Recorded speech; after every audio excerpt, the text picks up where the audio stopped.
الحمد لله نحمده ونستعينه ونستغفره ونؤمن به ونتوكل عليه ونعوذ بالله من شرور أنفسنا ومن سيئات أعمالنا من يهده الله فلا مضل له ومن يضلله فلا هادي له ونشهد أن لا إله إلا الله وحده لا شريك له ونشهد أن سيدنا ومولانا وملجأنا ومأوانا محمدا عبده ورسوله صلى الله تعالى عليه وعلى آله وأصحابه أجمعين أما بعد فأعوذ بالله من الشيطان الرجيم بسم الله الرحمن الرحيم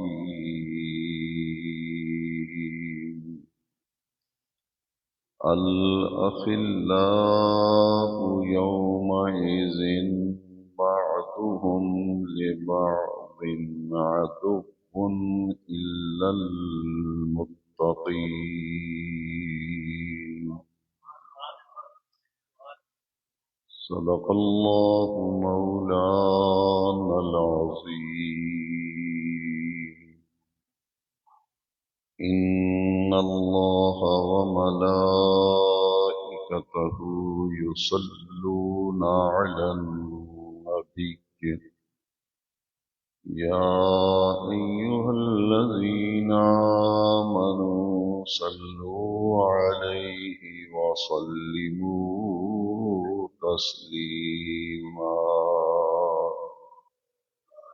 الصلاة والسلام عليك يا سيدي يا رسول الله وعلى آلك وأصحابك يا سيدي يا خاتم النبيين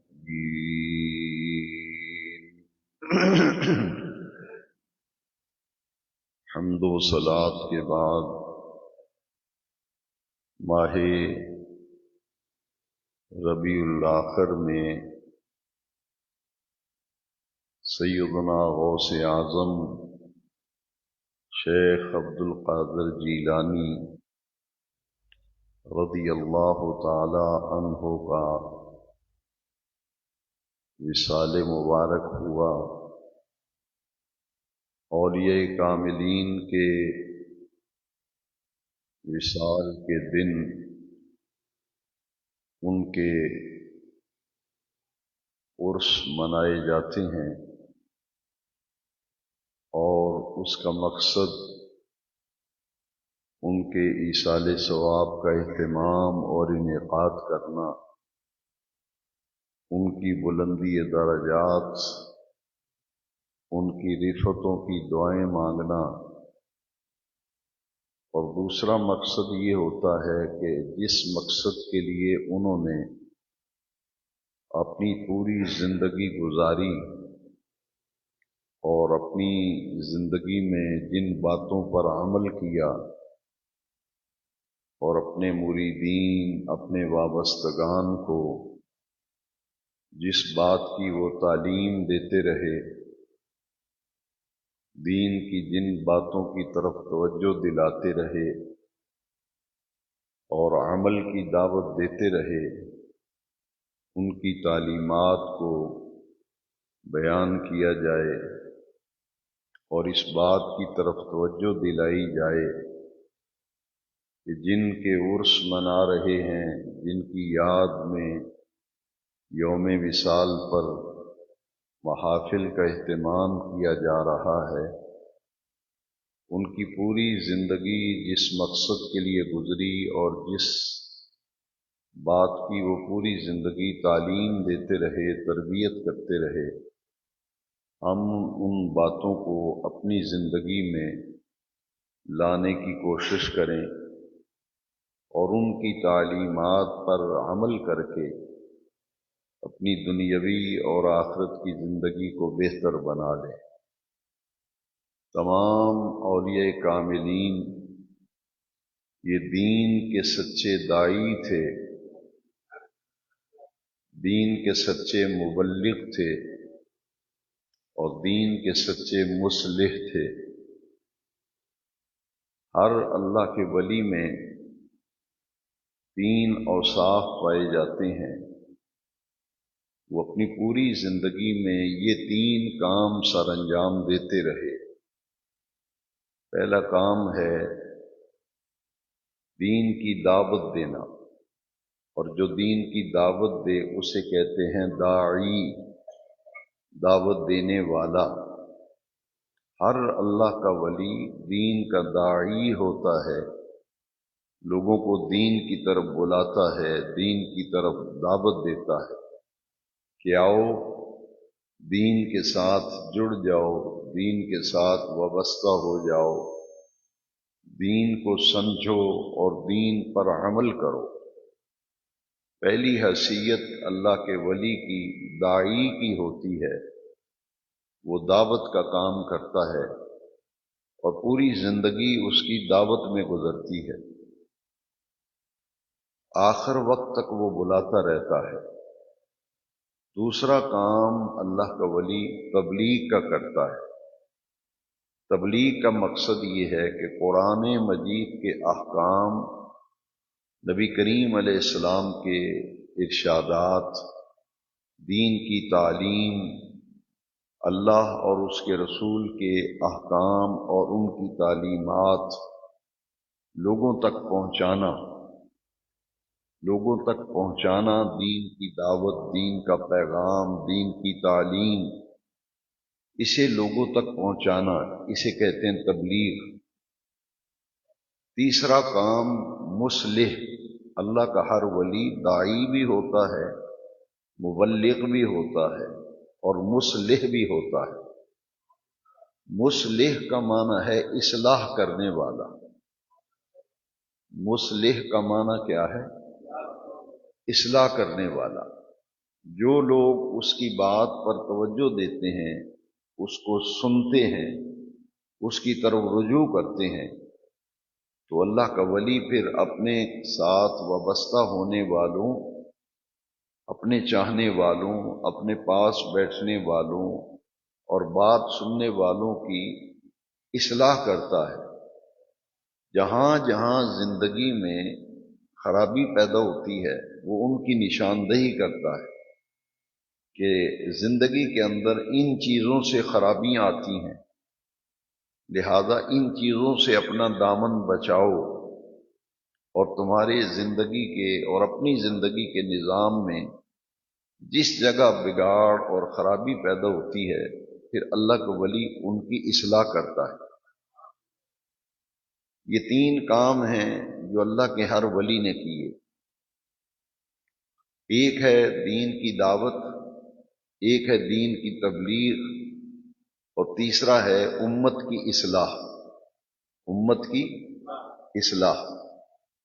بزرگان دین فرماتے ہیں کہ سب سے پہلے دین کے داعی کو جس بات کی دعوت دے رہا ہے اس پر عمل کرنا ضروری ہے، اس پر عمل کرنا، اور جس چیز کی دعوت دے رہا ہے اس کو سمجھنا ضروری ہے۔ جب تک دین کی طرف بلانے والا دین کو خود نہیں سمجھے گا تو لوگوں کو کیسے دین کی طرف راغب کرے گا، بلائے گا؟ پہلی بات یہ ہے کہ دین کو سمجھنا، اس کے بعد جو سیکھا ہے، جو سمجھا ہے، اس پر عمل کرنا۔ جس بات کی طرف لوگوں کو بلا رہا ہے، دعوت دے رہا ہے، اگر خود دعوت دینے والے کا اپنا عمل اس بات پر نہیں ہوگا تو اس کی دعوت کبھی بھی کارگر ثابت نہیں ہو سکے گی۔ قرآن مجید میں بھی اللہ کریم نے فرمایا لما تقولون ما لا تفعلون، جو خود تم عمل نہیں کرتے وہ کیوں کہتے ہو؟ وہ بات جو تم خود نہیں کرتے دوسرے لوگوں کو کہتے ہو کہ یہ کام کرو، یہ کام کرو، خود تو تم کرتے نہیں۔ لہذا دین کے داعی اور حضرت غوث العظم شہنشاہ بغداد رضی اللہ تعالیٰ عنہ، آپ کی زندگی کا نمایاں وصف یہ تھا کہ سب سے پہلے انہوں نے دین کی اس دعوت پر خود عمل کیا، اور دین کی دعوت پر عمل کر کے سمجھ کر کے پھر لوگوں کو اللہ کے دین کی طرف بلایا کہ آؤ اللہ کے دین کی طرف، اور پھر تبلیغ، دین کے احکام، قرآن مجید کی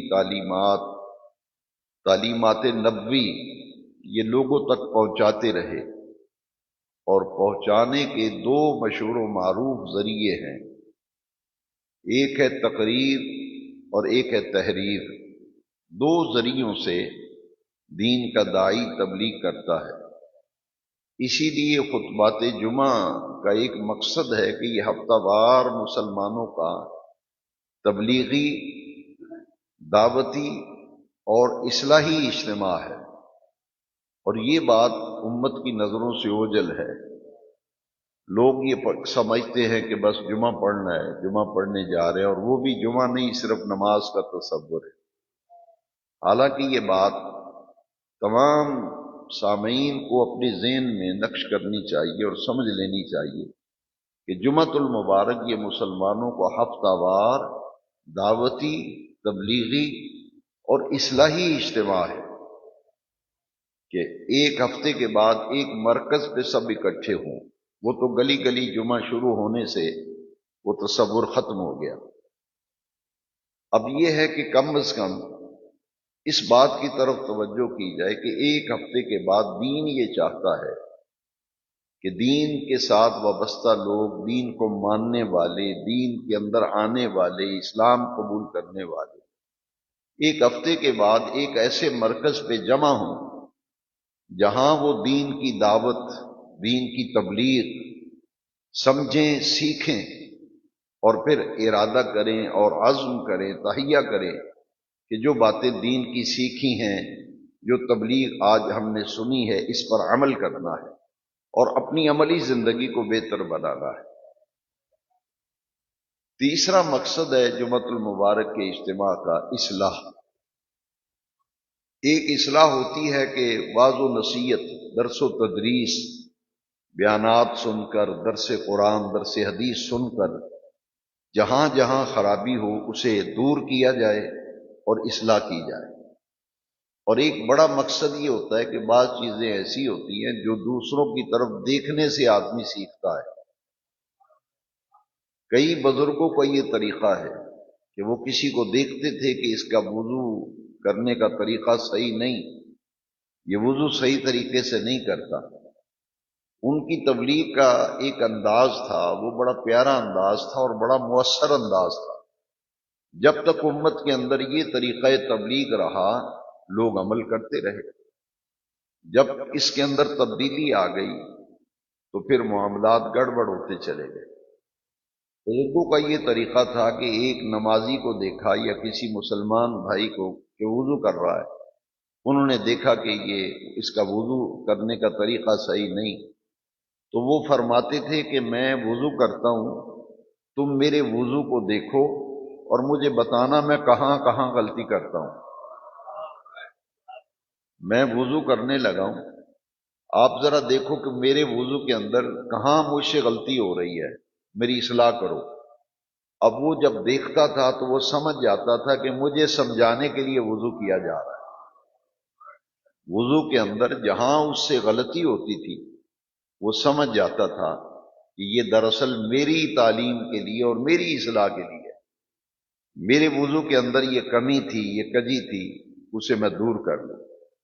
اسی طرح بہت سے اولیاء اللہ یہ فرماتے تھے کہ بھائی میں سجدہ کرتا ہوں، میرے سجدے کو دیکھو کہ میں صحیح کرتا ہوں یا غلط کرتا ہوں، تو دیکھنے والا سمجھ جاتا تھا کہ اصل صحیح طریقہ تو سجدے کا یہ ہے، تو یہ تو میری اصلاح کے لیے ہے، مجھے تو سجدہ صحیح طریقے سے کرنا نہیں آتا۔ سجدہ تو 7-8 ہڈیوں پہ سجدہ ہے، ان 8 ہڈیوں کا سجدے میں زمین پر لگنا ضروری ہے، ایک پیشانی اور یہ ناک۔ جنہوں نے 7 ہڈیوں پہ سجدہ لکھا ہے وہ فرماتے ہیں کہ ناک اور پیشانی ایک ہڈی تصور کرتے ہیں، اور دونوں ہاتھوں کی پنجہ جو ہے، ادھر والا ہاتھ پوری طرح زمین پہ سجدے میں لگے، یہ دونوں ہاتھوں میں جو ہڈیاں ہیں انہیں سختی محسوس ہو، پھر دونوں گھٹنے سجدے میں انہیں زمین کی سختی محسوس ہو، اور پھر دونوں پاؤں جو ہیں ان کی انگلیاں جو ہیں ان کے پیٹ، انگلیوں کے پیٹ یہ پیچھے والا حصہ ہوتا ہے، پاؤں کی انگلیوں کا پیٹ یہ ہے کہ پوری طرح زمین پہ لگے اور سختی محسوس ہو۔ اصلاح کا یہ طریقہ تھا کہ میں رکوع کرتا ہوں، میرا رکوع دیکھو صحیح ہے یا نہیں صحیح ہے۔ تو یہ 3 چیزیں میں عرض کرنا چاہ رہا ہوں کہ 3 کام حضرت غوث العظم رضی اللہ عنہ، کرامات پر میں نے عرض کیا تھا کہ بیانات ہوتے ہیں، ہمارا ایمان ہے، لیکن اس بات کو سمجھنا ضروری ہے کہ جن کا عرس منا رہے ہیں، جن کا دن منا رہے ہیں، جن کا تذکرہ کر رہے ہیں، انہوں نے اصل کام زندگی میں کیا کیا تھا؟ اصل 3 کام کیے تھے غوث اعظم رضی اللہ عنہ کہ آج سن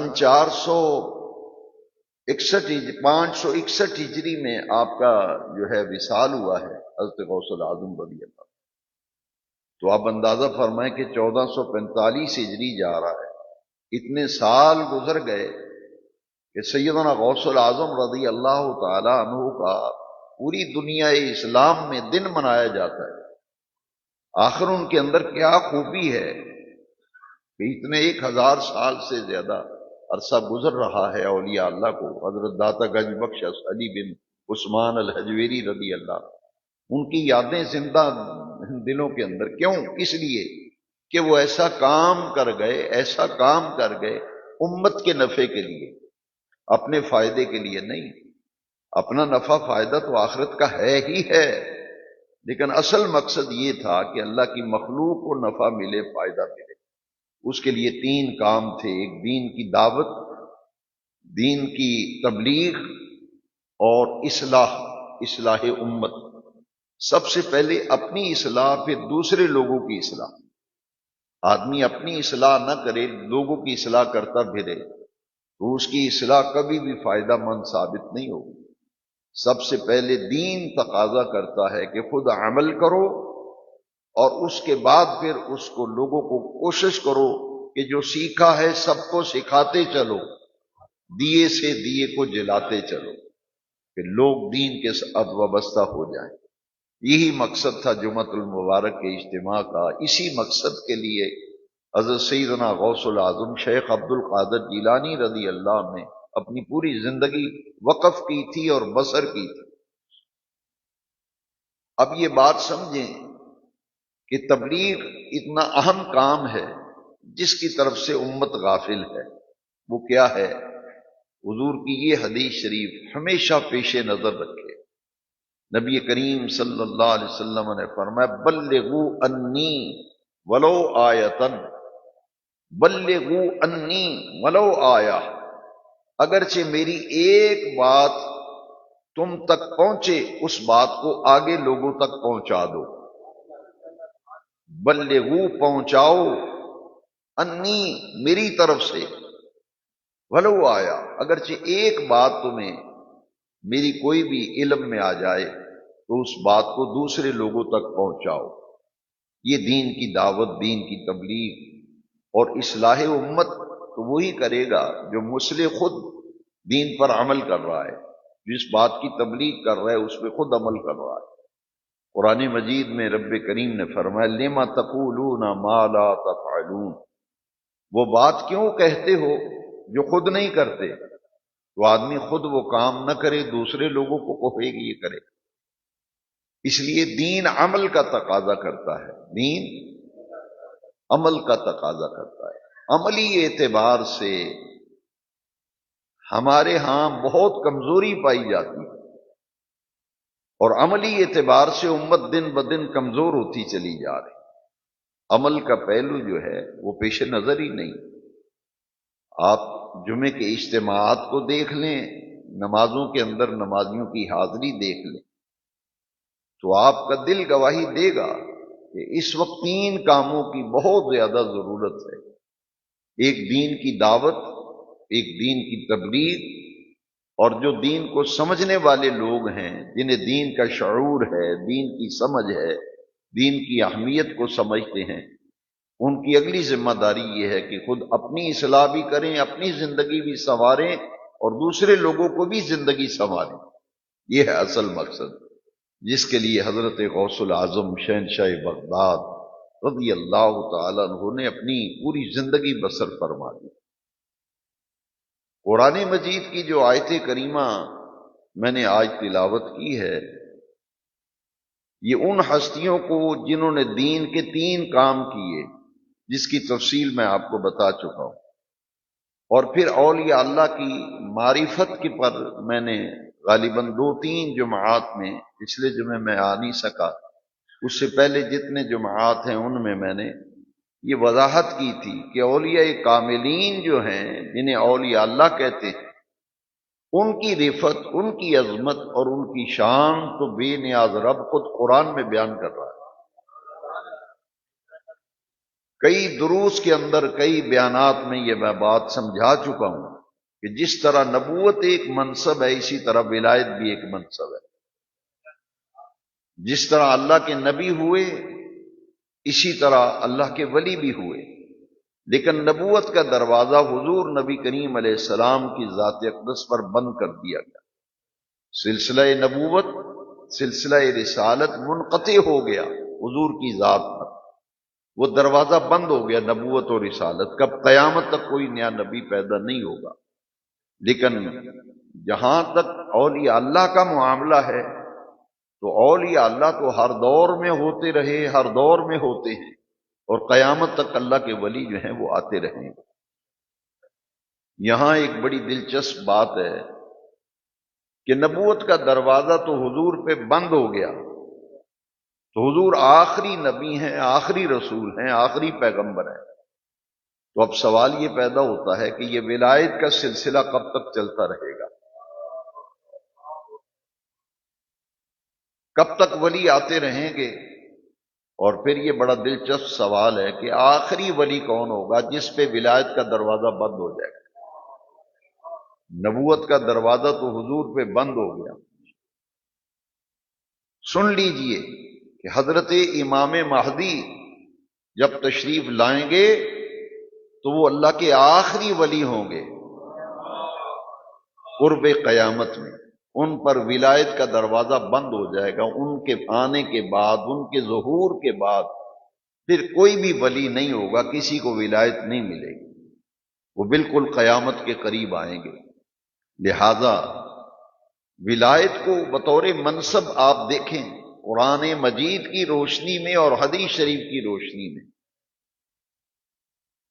کہ ولایت ایک منصب ہے، اور ان سے جو تعلق محبت ہے، میں خاص طور پر آج کے اجتماع جمعہ میں یہ توجہ دلانا چاہتا ہوں کہ اولیاء اللہ سے وابستگی کیوں ضروری ہے۔ یہ بیعت کا جو سلسلہ ہے، اس کی اہمیت کیا ہے؟ اللہ والوں سے پیار اور محبت انسان کو کہاں پہنچاتا ہے؟ ان سے عقیدت، ان کی ارادت کیوں ضروری ہے؟ فیلسوف اسلام ڈاکٹر اقبال جیسے دانشور نے بھی یہ بات کی ہے کہ تمنا درد دل کی ہو تو کر خدمت فقیروں کی، نہیں ملتا یہ گوہر بادشاہوں کے خزینوں میں۔ 9 نومبر کو اقبال ڈے منایا گیا۔ 9 نومبر اقبال ڈے پوری قوم نے منایا، اور اس دفعہ سرکاری چھٹی بھی ہوئی اس دن۔ تو میں آپ سے یہ کہتا ہوں کہ جن کا دن منا رہے ہو اقبال ڈے اور جن کی چھٹی ہو رہی ہے دن پہ، ان کی تعلیمات دیکھے کیا ہے؟ وہ کہتے ہیں کہ تمنا درد دل کی ہو تو کر خدمت فقیروں کی، نہیں ملتا یہ گوہر بادشاہوں کے خزینوں میں۔ اور ایک ان کا شعر فارسی کا ہے، وہ بڑا ہی قابل توجہ ہے، بڑا ہی، اور اس کے اندر ایک بڑی تعلیم ہے، ایک پیغام ہے، ایک سبق ہے۔ اقبال کہتے ہیں نئے تخت و تاج میں، نئے لشکر و سپاہ میں، جو بات مرد کلندر کی بارگاہ میں ہے۔ نہ تخت کے اندر، نہ تاج کے اندر، نہ لشکر کے اندر، نہ حکومت کے اندر، نہ اقتدار کے اندر، نہ بادشاہی کے اندر، کہیں بھی وہ بات نہیں ملے گی نئے تخت و تاج میں، نئے لشکر و سپاہ میں، جو بات مرد کلندر کی بارگاہ میں۔ اولیاء اللہ کی بارگاہ میں جو چیز ملتی ہے وہ تو دنیا کے خزینوں میں نہیں ملتی۔ لہذا پچھلے جمعات مبارکہ میں جن آیات پر بات کر چکا ہوں ان کو ذرا تصور میں لائیں کہ کتنی آیات ہیں قرآن مجید جن میں اللہ کریم نے اپنے محبوب بندوں کا ذکر کیا ہے، جنہیں اولیاء اللہ قرآن نے کہا، محسنین کہا، متقین کہا، ابرار کہا۔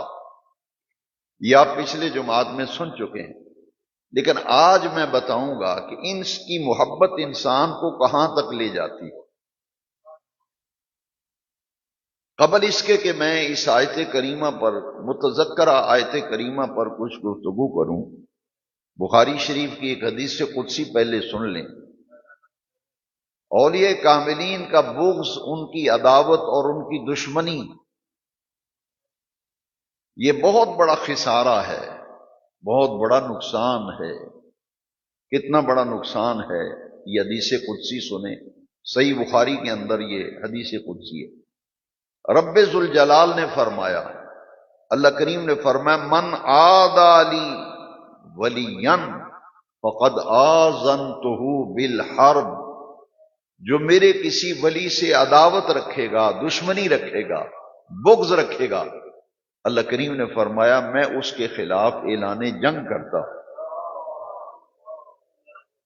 ایک ہے اولیاء اللہ کی محبت، ایک ہے اولیاء اللہ کا بغض، ان کا حسد، ان سے عداوت، ان کی دشمنی۔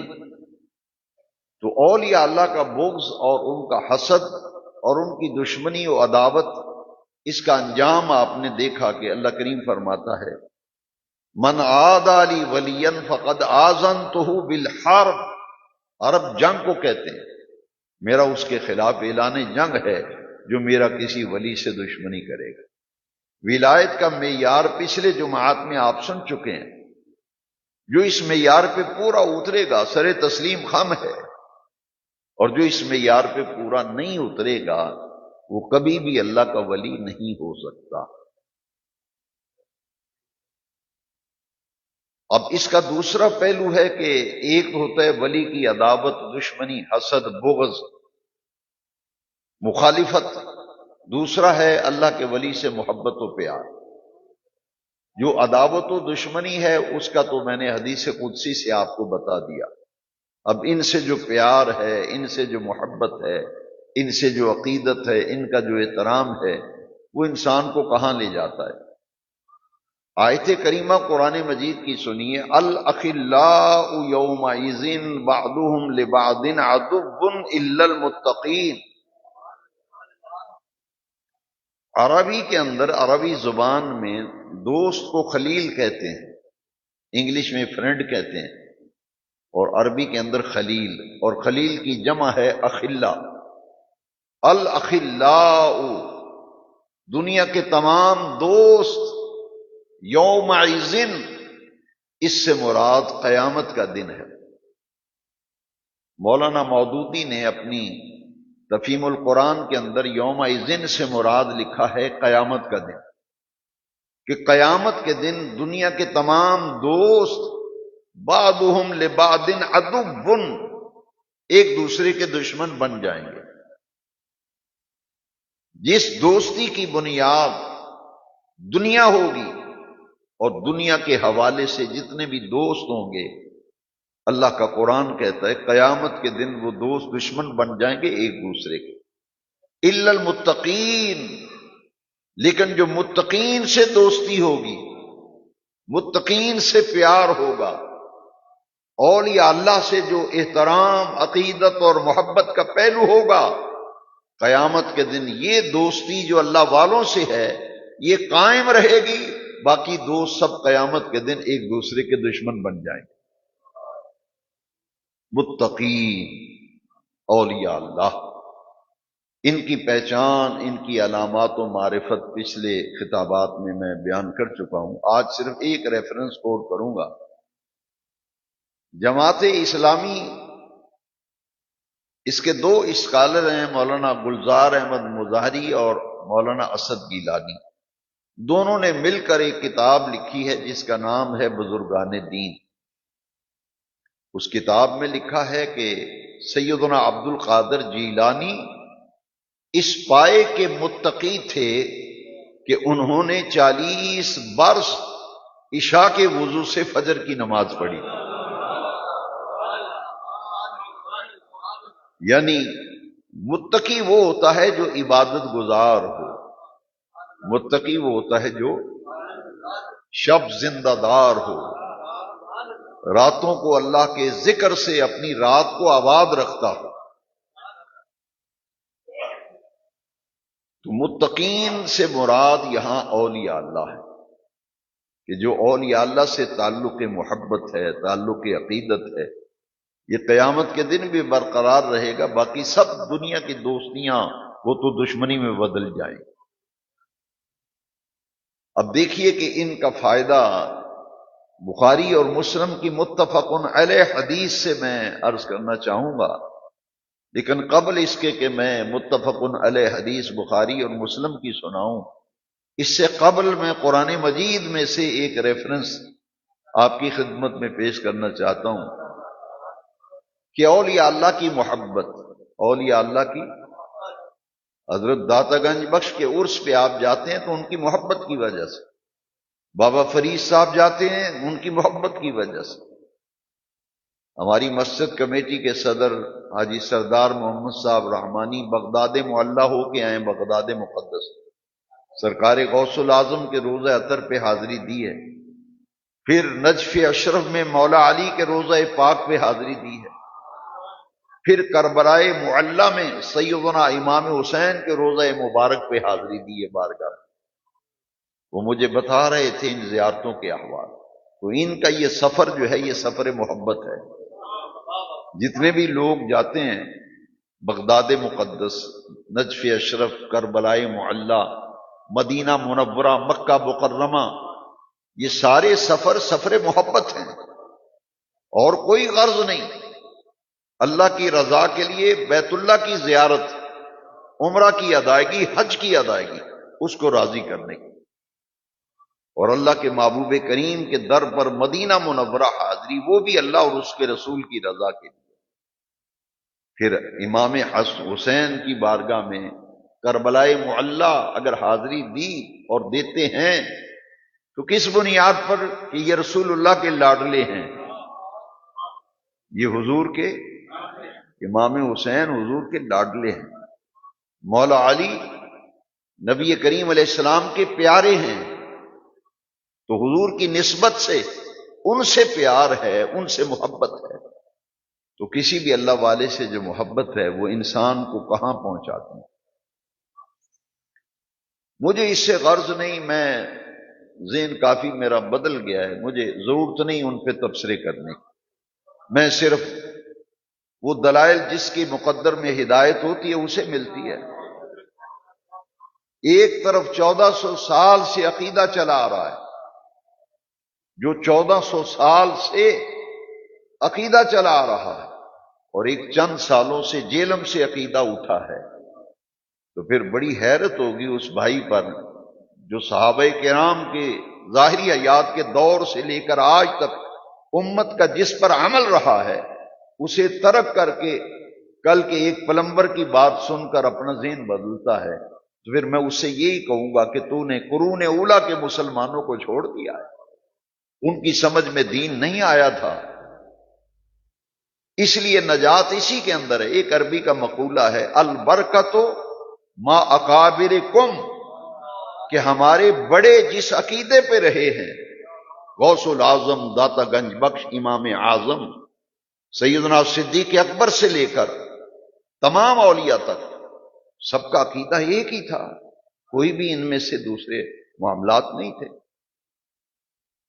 قرآن مجید کے اندر موجود ہے کہ اصحاب کہف اللہ کے ولی تھے، اصحاب کہف اللہ کے، اور قرآن مجید کی ایک مکمل سورت ہے، اس سورت کا نام ہی سورہ کہف۔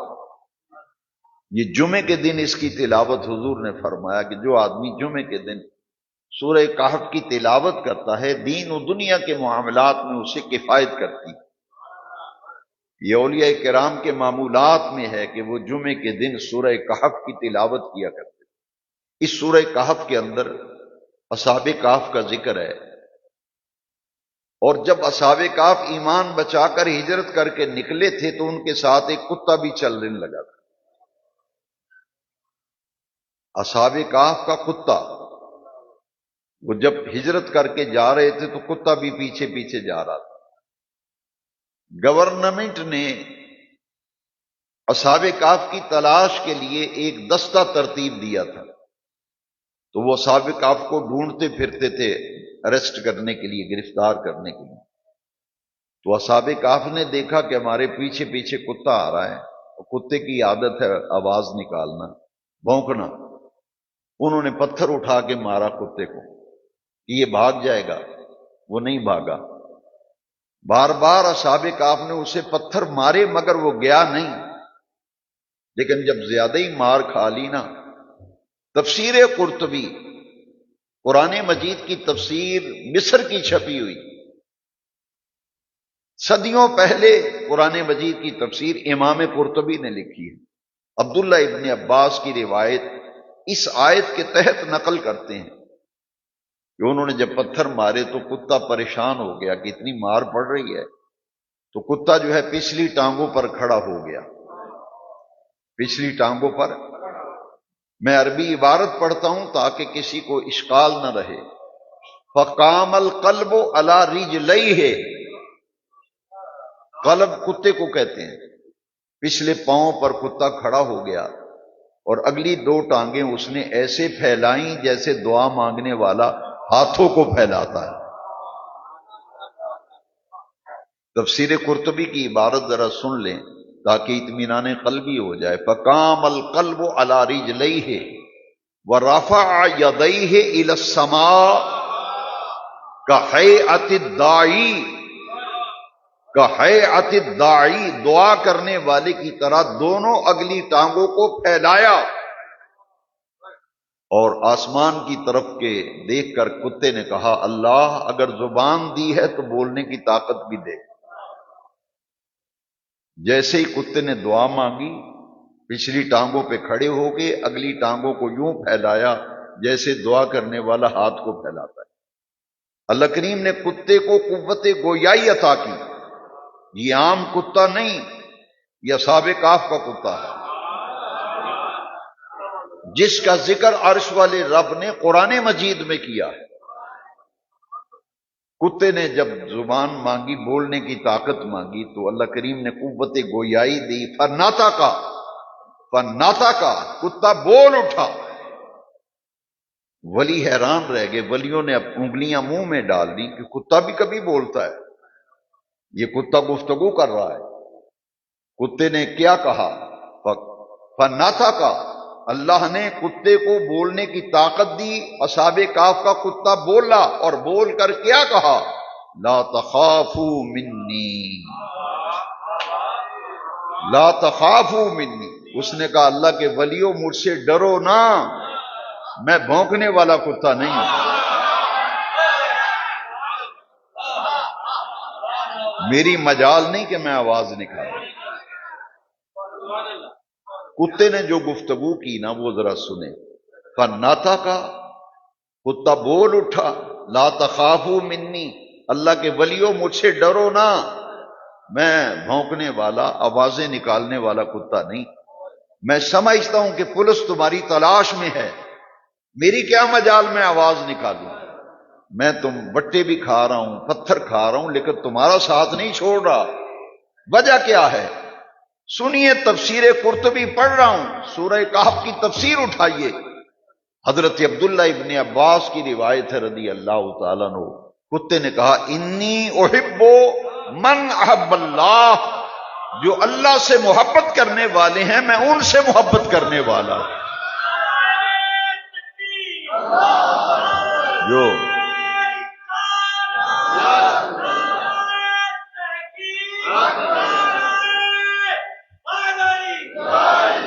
جو انی، یہ لفظ یاد کر لے، انی احب من احب اللہ، جو اللہ سے محبت کرنے والے ہیں، یعنی جو اللہ کے ولی ہیں، نیک بندے ہیں، متقین ہیں، میں ان سے پیار کرنے والا کتا ہوں۔ انی احب من احب اللہ، اے انی احب الاولیاء والصالحین۔ اس کا معنی یہ ہے کہ میں اللہ کے ولیوں سے اور نیک بندوں سے پیار کرنے والا۔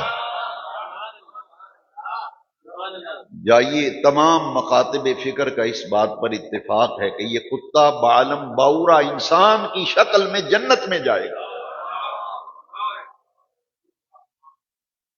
اصحاب کہف کا کتا جنت میں جائے گا، لیکن انسان کی شکل میں، ایک بعالم باورا تھا، اس کی شکل میں جنت میں جائے گا۔ اب اندازہ فرمائیں، اصحاب کہف سے محبت کرنے والا جنت میں جا رہا ہے، کتا نجس ہے، ناپاک ہے، اور بے نیاز رب نے اس کتے کا ذکر قرآن میں کیا۔ دو مقام میں عرض کروں گا۔ اللہ کریم نے فرمایا، یہ لوگ کہتے ہیں کہ اصحاب کہف تین تھے، رابعہم قلبہم، چوتھا ان کا کتا تھا۔ کچھ کہتے ہیں نہیں، چار تھے، پانچواں خامسہم قلبہم، ان کا پانچواں کتا تھا۔ بار بار اللہ کریم نے اصحاب کہف کا ذکر، کتے کا ذکر کیا۔ میں آپ سے پوچھتا ہوں، کتا کو قابل ذکر شے ہے؟ کتا کو اس قابل ہے کہ اس کا ذکر کیا جائے؟ لیکن سوچو میرے بھائی، جس کی باتوں میں لگ کے آپ اپنا ایمان برباد کر رہے ہیں، کتا کو قابل ذکر شے ہے تو قرآن میں بار بار اللہ کہہ رہے ہیں، پانچواں ان کا کتا، چھواں ان کا کتا، ساتواں ان کا کتا، آٹھواں ان کا کتا۔ بڑے بڑے کتے رکھنے والوں کو میں جانتا ہوں، لیکن آج تک کسی کتے رکھنے والے نے مجھے نہیں بتایا کہ میرا کتا سوتا اس طرح ہے، میرا کتا بیٹھتا اس طرح ہے، کھاتا اس طرح ہے۔ لیکن بے نیاز رب نے ولیوں کے کتے کا قرآن میں بیٹھنے کا انداز بیان کیا۔ کیوں؟ کلبہم کا لفظ قرآن کے اندر، کلبہم، اصحاب کہف کا کتا، باسط ذراعیہ بالوسیط، بے نیاز رب فرماتا ہے یہ اصحاب کہف کا کتا ہے، یہ غار کے منہ پر اپنی ٹانگیں پسارے ہوئے بیٹھا ہوا ہے۔ 360 سال غار کے اندر رہے تھے اصحاب کہف۔ کتنے سال؟ اور کتا بھی غار کے منہ پہ 360 سال بیٹھا۔ کیسی یاری نبھائی ہے۔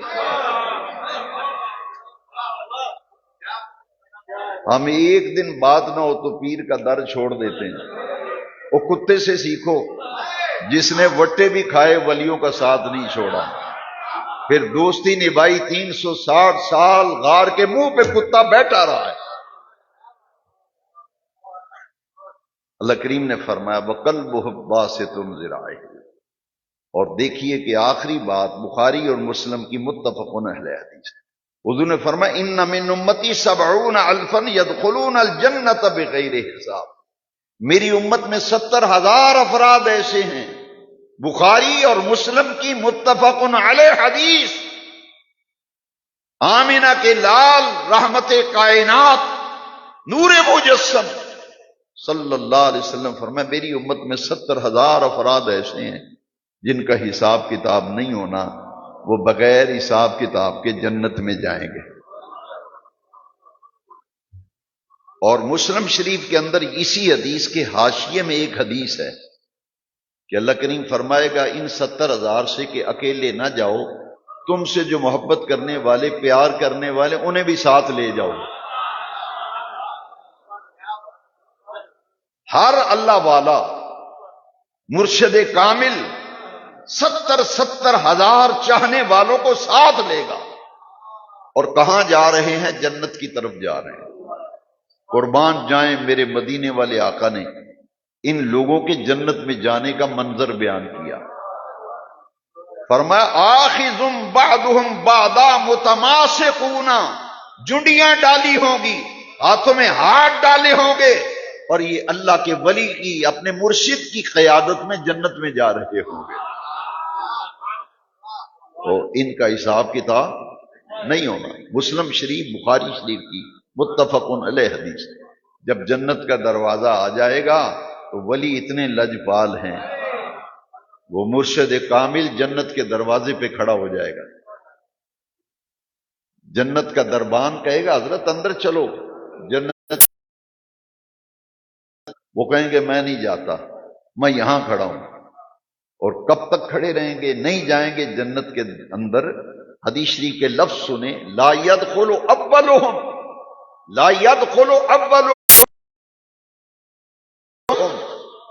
اس وقت تک مرشد سب مرید اندر جنت میں چلے جائیں گے، سب سے آخر میں مرشد کامل جائے گا۔